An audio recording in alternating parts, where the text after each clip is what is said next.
Hello guys and welcome back to another episode of Ethereal Enigma. You're watching Javelin Studios and I'm Javelin.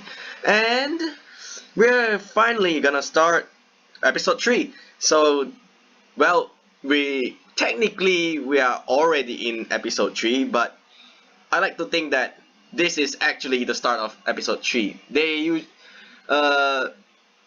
Episode 2 actually supposed to cliffhang you at when Mina first find out that Erilynn is not from this world, I guess. So, but episode 3 includes the conclusion of episode 2 with the epilogue, and this is actually supposed to be what I think is the start of episode 3. So, well, let's get to it then. I wake up Monday morning with a groan, blinking the sun out of my eyes. Then I get ready for the day and head downstairs for breakfast. For once, nobody is in the kitchen when I get there. Mina has swimming practice this morning, so that explains why she's not here. And I'm sure my aunt and uncle have already left for the bakery. Erilynn's bag is still here, so I know she hasn't left yet. I'm surprised. She usually gets up before I do. I sit down and start munching on breakfast. I'm sure she'll be here any minute. By the time I finish, she still hasn't appeared. It's getting pretty late. Maybe I should go check on her. I walk upstairs and knock on the door. Hey, Erilynn? Yes? Her voice sounds muffled. Are you ready yet? Can I come in? I suppose you may. Push open the door and walk inside. Her books are scattered around the room and she's still curled up in bed. Are you still sleeping? You have to go in a minute. She doesn't move. Erilynn? Go without me. This isn't good. Is she sick? Are you not feeling well? What's wrong? With a sigh, Erilynn pushes herself up to a sitting position. I simply don't feel up for attending school today. It would be best if you went without me. I blink. Where did that come from? You can't skip school without a reason. I get that you'll be back home and you don't think school is... wait, what? I can't read properly. I get that you'll be going back home and you don't think school is important, but you need to be there for your cover story to work. Will I be returning home though? Huh? She turns to me. Today officially marks the 32nd day, and I'm still here. 32nd day of what? Since my arrival. Oh, wow. Has it been that long? Yes, and I'm beginning to question whether or not I'll be rescued. If those random Veldens were rescued after a month's time, why am I still here? Have my parents even noticed my absence? I cannot think of any other reason why their search would take so long. I think back to the conversation with Mr. Tanaka. So that's what's been on Erilynn's mind. Has she been wondering about this for the whole month? Just counting down the days until her return? Well, I'm not sure which is the better option, regardless whether you want to have Erilynn as a romanceable partner. This one is, I think it sounds nicer, but it's kind of, how do I phrase it? I think it's a more generic way to phrase, like, a good way to phrase it. And this one is like, the second one, I think it's more like you actually want to persuade her to not go home, and when she actually became your girlfriend, I think she would be more convinced to stay here. I'm actually not sure, so maybe I'll just be... This is kind of a more selfish way to put it, but I'm not sure. Let's be selfish, I guess. Erilynn's throwing herself a little pity party. I'm sure all she needs is a little perspective to return back to her regular self. Huh, that must be the only answer.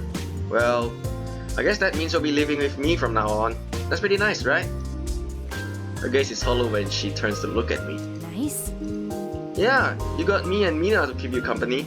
And Aunt Agriko and Uncle Hajime already see you as family. They have been very welcoming. And you've already got a job here working at a bakery. That's been fun, right? It certainly was more enjoyable than I first expected. And you're our first year grade representative.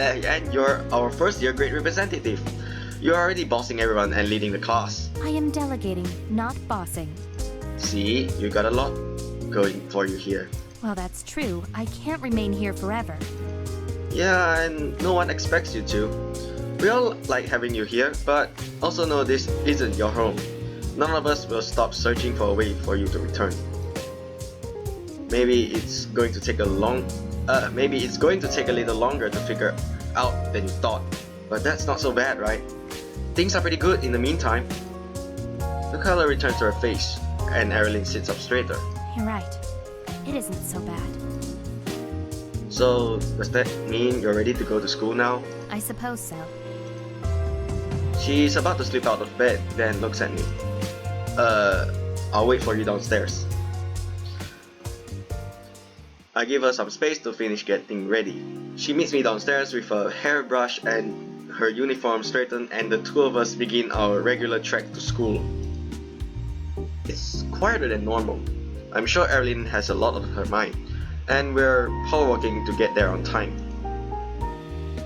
When I arrive to homeroom, everyone else is already in their seats. I nod in greeting, Kira nods back while Mina and Kosei shoot me a small wave. Erilynn and I slide into our desk just as the bell rings. Talk about a close call. Alright, class. We have a lot to go over today, so please pay attention. The lesson starts like normal. As the day goes on, I can tell Erilynn isn't entirely back to herself. She doesn't raise her hand as much and spaces out for most of our lectures.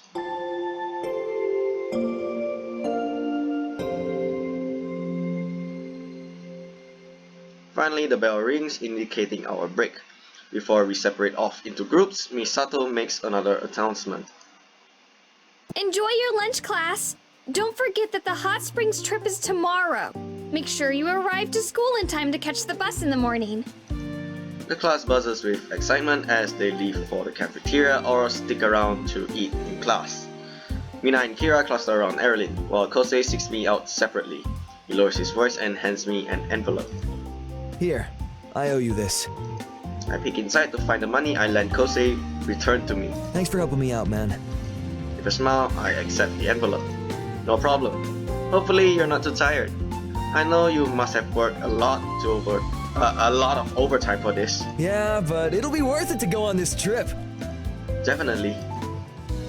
We join the girls and catch their conversation. Wow, I can't believe the trip is tomorrow, guys! It's finally happening! I looked up where we're going online. It has very good reviews. Ooh, that's promising. Kosei flips his chair around before taking a seat. Oh yeah, it's gonna be so sweet.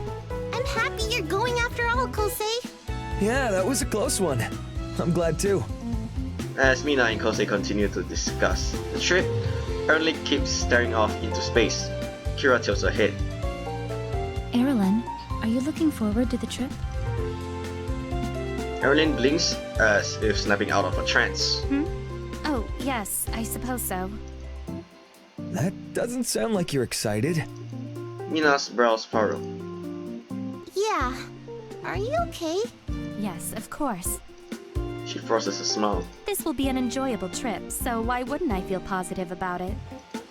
Judging by the look on everyone's faces, nobody's fooled.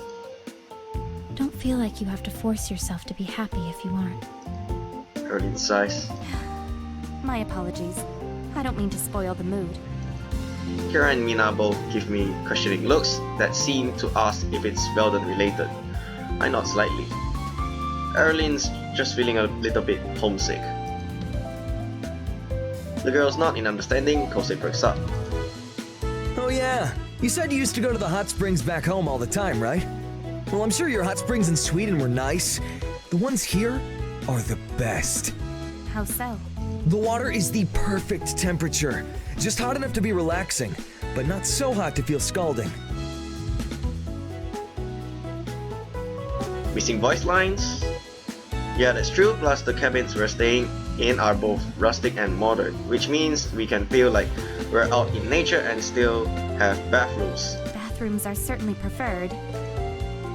There will be a campfire where we can roast marshmallows and tell stories. What sort of stories? Usually ghost stories. Erilynn doesn't look entirely convinced. I feel like I should chime in with something.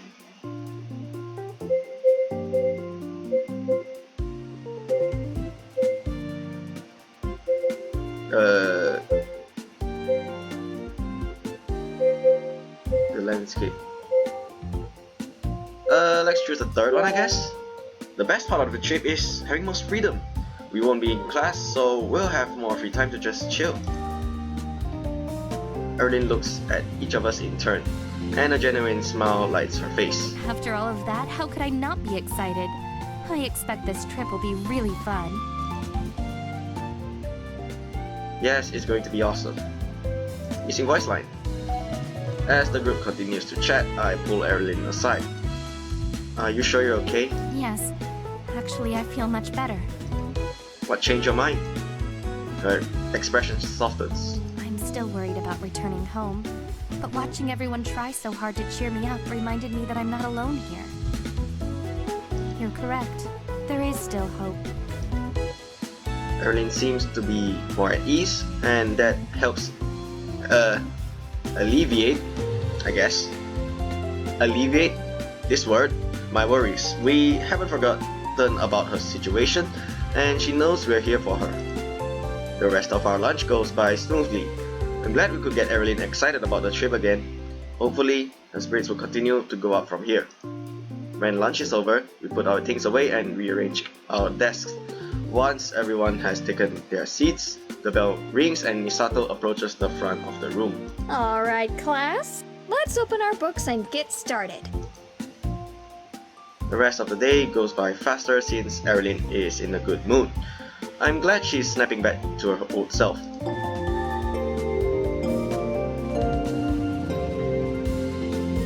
And the music is playing even though, well, what do you say?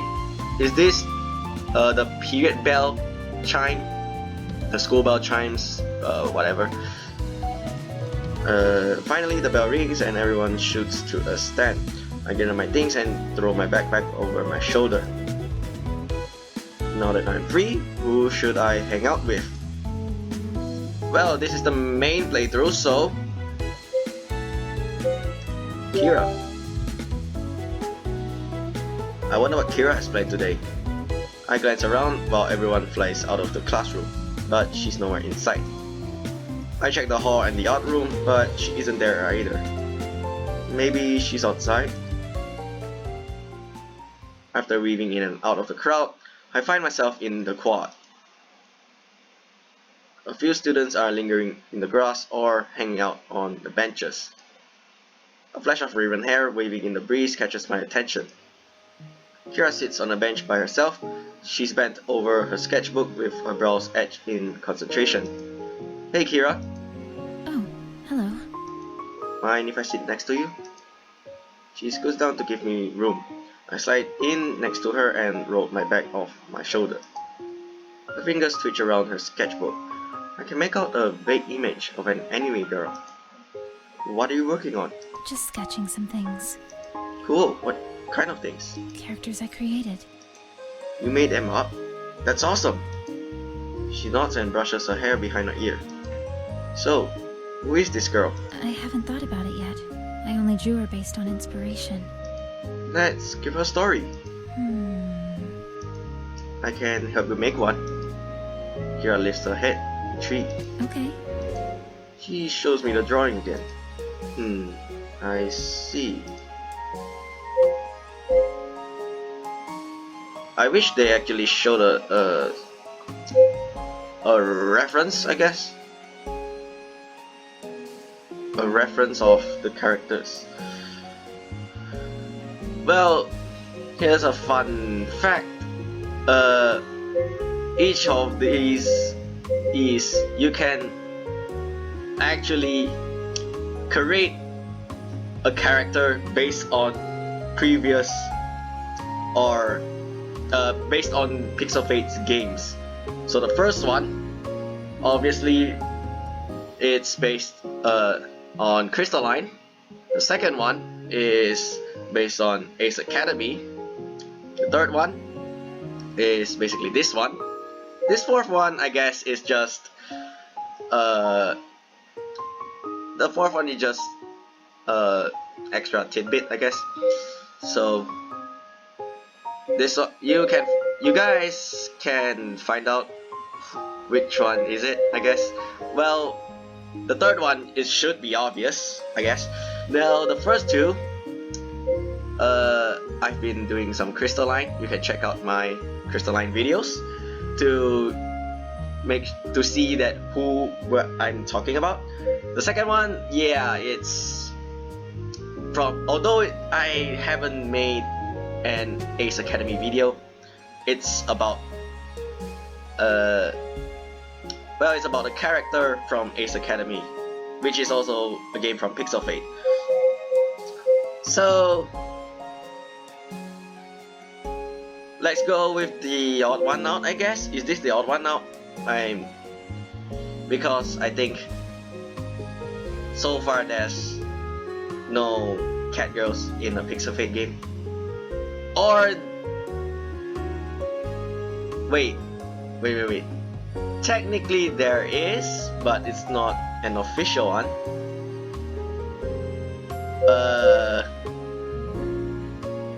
Let's do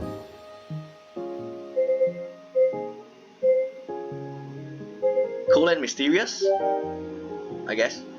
Someone cool and mysterious. That's a good idea. Quiet and mysterious characters are one of my favorite types. I hold a gaze and smile. Mine too. She matches my smile. Okay, with every good character, there needs to be a cool backstory. She nods. Do you have any ideas? She falls silent and fiddles with her pencil. Maybe she's a noble woman who wanted more out of her life. She has all these expectations weighed on her, but her dreams have nothing to do with her nobility. That's a good start. What do you think she wants instead? I don't know yet.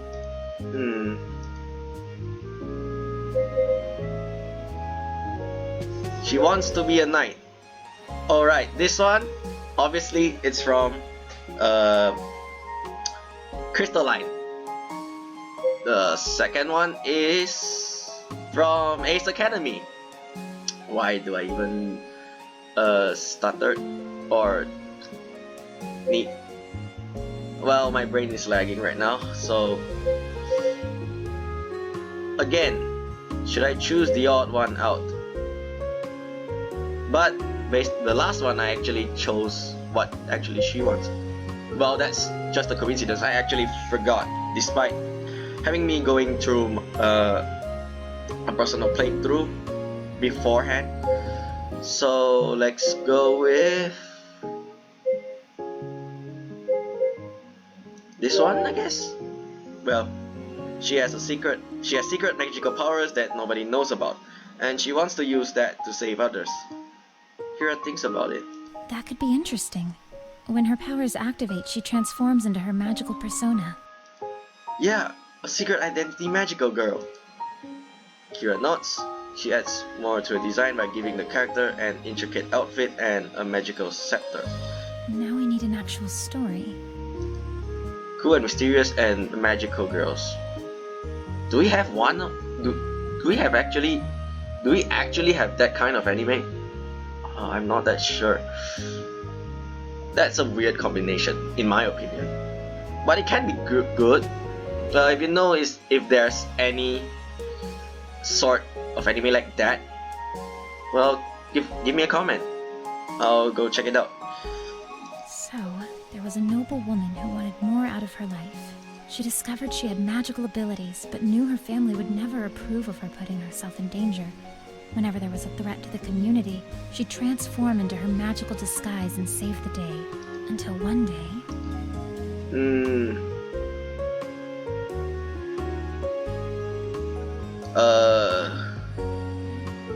Her family would never approve of putting herself in danger. Her secret is discovered. That's kind of cliche. Second one, I guess. Let's go with the second one. She decides to run from her noble life and do what she loves. That's a good idea. She'll have to discover her own roots and how to fend for herself. Yeah, exactly. It leaves a lot of room for character development. The two of us continue to build the story. By the end, Kira has several sketches of our different scenarios and ideas.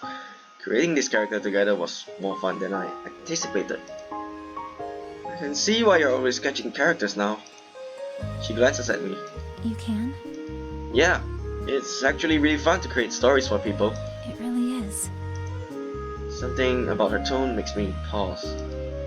You don't normally do this now, do you? She shakes her head. I draw a lot of characters, but the majority of them don't get used. What about when you're creating mangas? I come up with the story first. She gently touches her drawing. I like this way more, though. Oh yeah? How come? She feels less one-dimensional. Understanding her motivations gives me a better appreciation of who she is. It's too easy to learn one thing about a person and assume that's who they are. She sounds like she's speaking from experience, but I wouldn't have pegged Kira as the judgmental type. When that happens often enough, everyone begins to seem one-dimensional. I think I understand. Kira must deal with a lot of people who makes assumptions about her because of her surname. She acts like it's no big deal, but that must affect her more than she lets on. I wonder if that's why she acts so nonchalant all the time. It sounds like that can be exhausting. Sometimes, but you get used to it. The worst part is how you find yourself doing the same thing they do.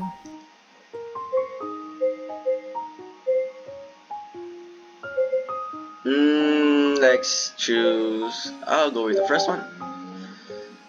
You shouldn't have to be used. You shouldn't have to be used to it. A person isn't defined by any one thing. You're a cool, creative, and talented person, and everyone should know that. She blinks, then smiles softly. Thanks. We suddenly notice how much time has gone by. There are only a few other students lingering in the quad. Kira gently shuts her sketchbook. I should probably get back soon. Yeah, me too. She hesitates. Thank you for building this story with me. Of course. Maybe we can continue it together. It can be our little project.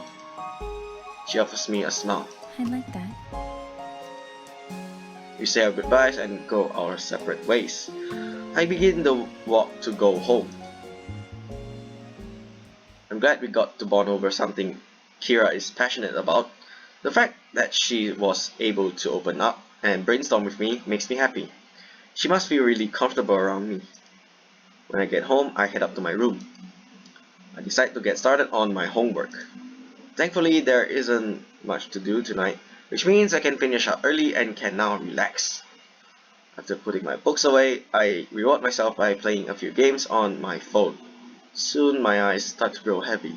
I set my phone aside and fall into a deep sleep.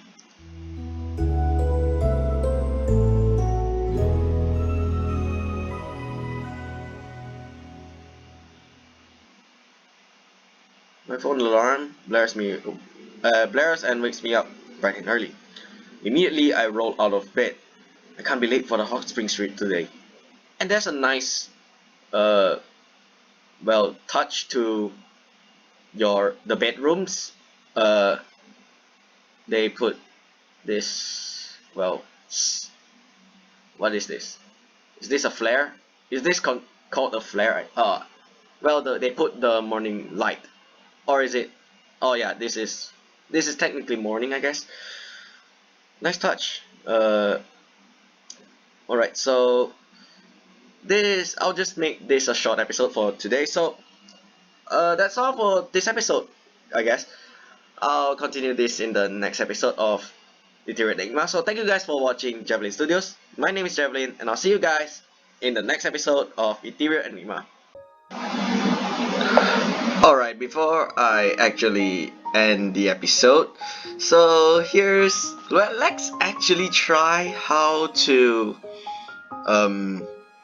how like let's so-called create these reference characters from previous Pixel Fate games. So let's go with the first one, which let's do Leanna Dawn from Crystalline. Someone who's dependable and confident in their abilities. Yes, and kind and courageous. I like the sound of this person already. A good hero out to save the day. Okay, with every good character, there needs to be a cool backstory. She nods. Do you have any ideas? She falls silent and fiddles with a pencil. Maybe she's a noblewoman who wanted more out of her life. She has all these expectations weighed on her, but her dreams have nothing to do with her nobility.